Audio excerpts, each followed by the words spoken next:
আসসালামু আলাইকুম। সংবাদে আপনাদের সবাইকে স্বাগত জানাচ্ছি। আমি ফিরোজ তোহা। শুরুতেই আরবে কেবলস সংবাদ শিরোনাম জানিয়ে দিব সর্বশেষ গুরুত্বপূর্ণ আপডেট সংবাদ। শুরুতেই শিরোনাম। বন্যার্ত মানুষের পাশে দাঁড়ানোর আহ্বান বিএনপি সিনিয়র যুগ্ম মহাসচিব অ্যাডভোকেট রুহুল কবির রিজভীর। এরপর জানিয়ে দিব দেশে ডলার সংকটের মূল কারণ টাকা পাচার, জানালেন সাবেক পরিকল্পনা প্রতিমন্ত্রী এবং কৃষিবিদ শামসুল আলম খান।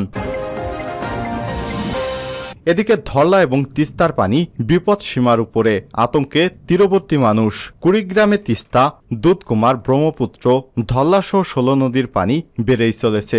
ধরলা নদীর পানি বিপদ সীমার 23 সেন্টিমিটার এবং তিস্তার পানি বিপদ সীমার 16 সেন্টিমিটার উপর দিয়ে প্রবাহিত হচ্ছে। এদিকে বিএনপি ভারতের সঙ্গে বৈরী সম্পর্ক সৃষ্টি করতে চায় এবং দেশের ক্ষতি করছে বলে অভিযোগ করেছেন আওয়ামী লীগের সাধারণ সম্পাদক এবং সড়ক পরিবহন ও সেতুমন্ত্রী ওবায়দুল কাদের। জানিয়ে দিব আওয়ামী লীগের প্রতিষ্ঠাবার্ষিকী উপলক্ষে কর্মসূচি ঘোষণা। আওয়ামী লীগের ৭৫তম প্রতিষ্ঠাবার্ষিকী প্লাটিনাম জুবিলি উপলক্ষে কর্মসূচি ঘোষণা করেছে দলের সাধারণ সম্পাদক ওবায়দুল কাদের। বৃহস্পতিবার ২০ জুন রাজধানীর বঙ্গবন্ধু অ্যাভিনিউয়ে দলের যৌথ সভায় কর্মসূচি ঘোষণা করেন তিনি। হীরক জয়ন্তী উপলক্ষে সোহরাওয়ার্দী উদ্যানে জনসভা ১০ দফা কর্মসূচি হাতে নিয়েছে দলটি। এবং সর্বশেষ জানিয়ে দিব সেনা কর্মকর্তার বক্তব্যে ইসরায়েলে তোলপাড়। মোড় ঘুরে যাচ্ছে ইসরায়েল গাজা যুদ্ধের। ৮ মাসেও ফিলিস্তিনের স্বাধীনতা যোদ্ধাদের নির্মূল করতে পারেনি ইহুদিবাদী ইসরায়েল বাহিনী।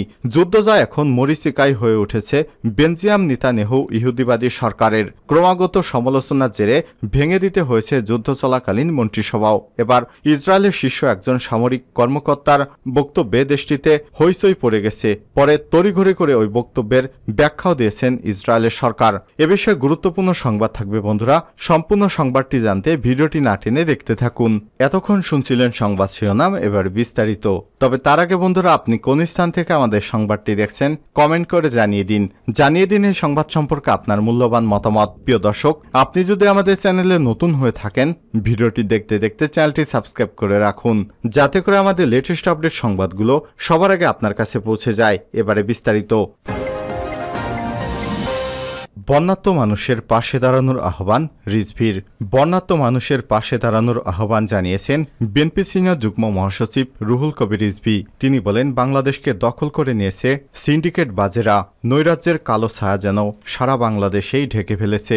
ঈদের আনন্দ উৎসবকেও বাকশালীকরণ করা হয়েছে। আওয়ামী লীগ এখন অদম্য জমিদার হয়ে উঠেছে। দেশের কোথাও কোনো সুস্থ প্রতিযোগিতা করার জায়গা নেই। বৃহস্পতিবার ২০ জুন সকালে রাজধানীর নয়াপল্টনে বিএনপির কেন্দ্রীয় কার্যালয়ে এক সংবাদ সম্মেলনে এসব কথা বলেন রিজভী। রুহুল কবির রিজভী বলেন, ক্ষমতাসীন আওয়ামী লীগের সন্তানেরাও নিজেদের জমিদার সন্তান ভাবছে। তারা মনে করেন আইন যেন তাদের হাতের মুঠোয়। ঈদের দিন রাতে বগুড়ায় আওয়ামী লীগ নেতার প্রবাসী মেয়ের গাড়ির সঙ্গে একটি বাইকের ধাক্কা লাগায় ২ জন বাইক আরোহী। তাদেরকে বাসা থেকে ডেকে নিয়ে এসে আওয়ামী লীগ নেতার লোকজন কুপিয়ে এবং গুলি করে হত্যা করে। ঈদের দিন মানুষের হত্যার উন্মাদনার মধ্য দিয়ে আওয়ামী লীগের ক্যাডারেরা উৎসব পালন করছে।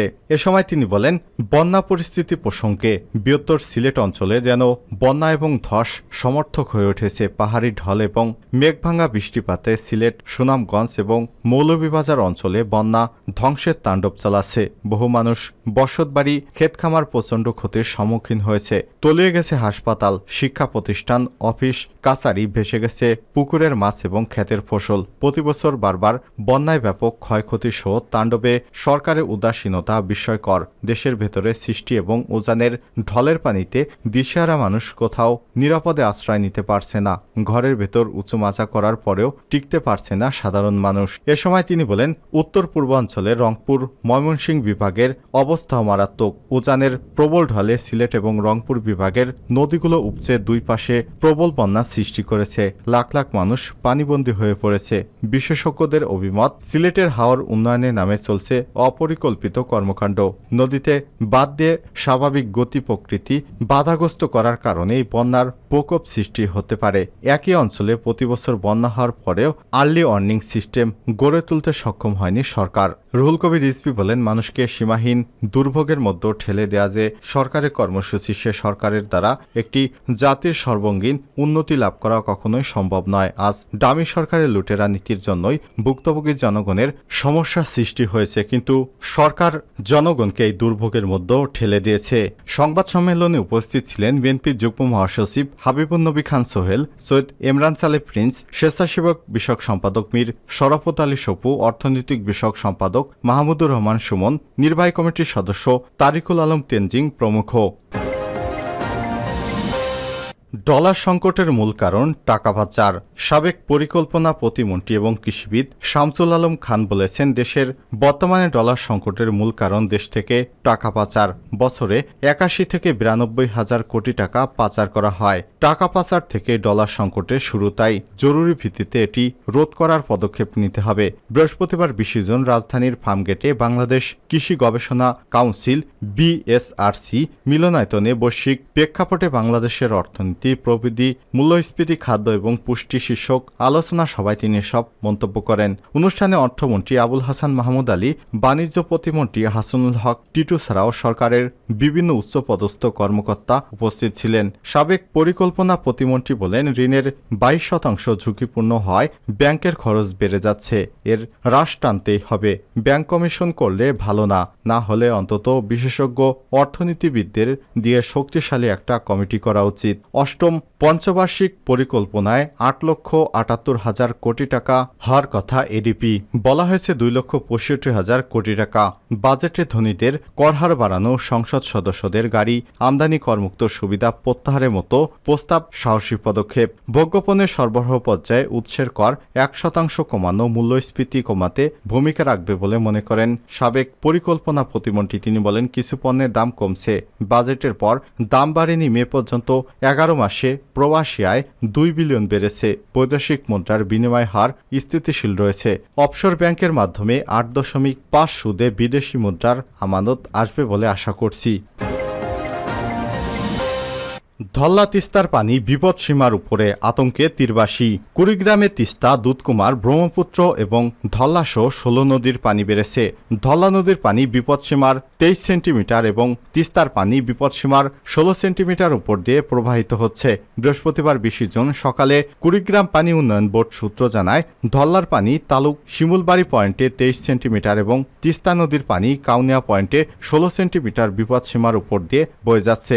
ব্রহ্মপুত্র নদের পানি বৃদ্ধি অব্যাহত থাকলেও এখনও বিপদসীমার সামান্য নিচ দিয়ে প্রবাহিত হচ্ছে। এভাবে পানি বৃদ্ধি অব্যাহত থাকলে সব নদ নদীর পানিও বিপদসীমা অতিক্রম করার সম্ভাবনা রয়েছে। পানি বাড়ার কারণে নদ নদীর অববাহিকার নিম্নাঞ্চল এবং চরাঞ্চলের প্রায় শত শত পরিবার পানিবন্দী হয়ে পড়েছে। ভেঙে পড়েছে যোগাযোগ ব্যবস্থা, তলিয়ে গেছে বিভিন্ন কাঁচা সড়ক, ডুবে গেছে সবজি ক্ষেতসহ বিভিন্ন উঠতি ফসল।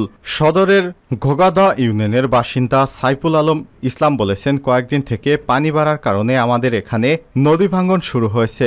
কখন যে আমাদের বাড়ি ভাঙবে বলা যায় না। কুড়িগ্রাম পানি উন্নয়ন বোর্ডের নির্বাহী প্রকৌশলী মোহাম্মদ রাকিবুল হাসান বলেন, আরও ২-৩ দিন নদ নদীর পানি বৃদ্ধি পাওয়ার সম্ভাবনা রয়েছে, ফলে স্বল্পমেয়াদী বন্যা পরিস্থিতি সৃষ্টি হতে পারে। অন্যদিকে গুরুত্বপূর্ণ ব্যবস্থাপনায় যেসব এলাকায় রয়েছে সেখানে ভাঙন রোধে সেনাবাহিনী কাজ করছে।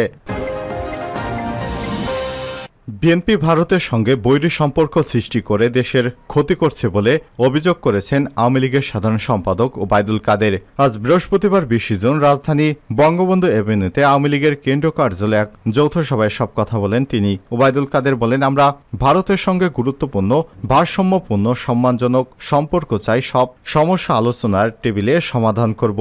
জাতীয় স্বার্থ বিকিয়ে দিয়ে কারো সঙ্গে সম্পর্ক রাখব না। সিলেট অঞ্চলের জনপ্রতিনিধিদের পানিবন্দী মানুষকে সহযোগিতার আহ্বান জানিয়ে কাদের বলেন, সিলেটে বন্যা পরিস্থিতি, প্রধানমন্ত্রী শেখ হাসিনা নিয়মিত খোঁজখবর নিচ্ছেন। সিলেটে ভয়াবহ বন্যা পরিস্থিতি, এই অবস্থায় আওয়ামী লীগ নেতাদের ত্রাণ কার্যক্রম এবং উদ্ধার কার্যক্রমেই অংশ নিতে হবে। আওয়ামী লীগের সাধারণ সম্পাদক বলেন, হীরক জয়ন্তী উপলক্ষে সোহরাওয়ার্দী উদ্যানে জনসভায় ১০ দফা কর্মসূচি হাতে নিয়েছে আওয়ামী লীগ। রাজধানীতে শুক্রবার ২১ জুন বিকেল ৩টায় শোভাযাত্রা অনুষ্ঠিত হবে। সেনা কর্মকর্তার বক্তব্যে ইসরায়েলের তোলপাড়। বুধবার ইসরায়েলি প্রতিরক্ষা বাহিনী আইডিএফের এক কর্মকর্তা বলেন, ফিলিস্তিনের স্বাধীনতা যোদ্ধাদের নির্মূল করা সম্ভব হবে না আমাদের। তিনি ইসরায়েলি প্রতিরক্ষা বাহিনীর মুখপাত্র রিয়ার অ্যাডমিরাল ড্যানিয়েল হাগারি। গাজা যুদ্ধে যার ভূমিকা সবচেয়ে বেশি, এতেই ইসরায়েলি সরকারের হাঁটুতে জোর কমে যায়। পরে তড়িঘড়ি ব্যাখ্যায় জানায়, ফিলিস্তিনি যোদ্ধাদের পুরোপুরি নির্মূলে তারা প্রতিশ্রুতিবদ্ধ। 8 মাস ধরে চলা অনেকটা একপেশে হামলায় গাজাকে প্রায় মাটির সঙ্গে মিশিয়ে দিয়েছে ইসরায়েল। মৌলিক চাহিদা মেটানোর অনেক কিছুই এখন গাজায় মিলছে না। এত কিছুর পরও গাজায় জয়ী হওয়া তো দূরের কথা, এখন যুদ্ধ সমাপ্তির পথ খুঁজছে ইসরায়েল। এতদিন ইসরায়েলি কর্মকর্তারা সে কথাই আকার ইঙ্গিতে বলছিলেন। ইসরায়েলের শীর্ষ সামরিক কর্মকর্তা আরও বলেন, হামাস একটি মতাদর্শ, আমরা এই মতাদর্শকে নির্মূল করতে পারব না।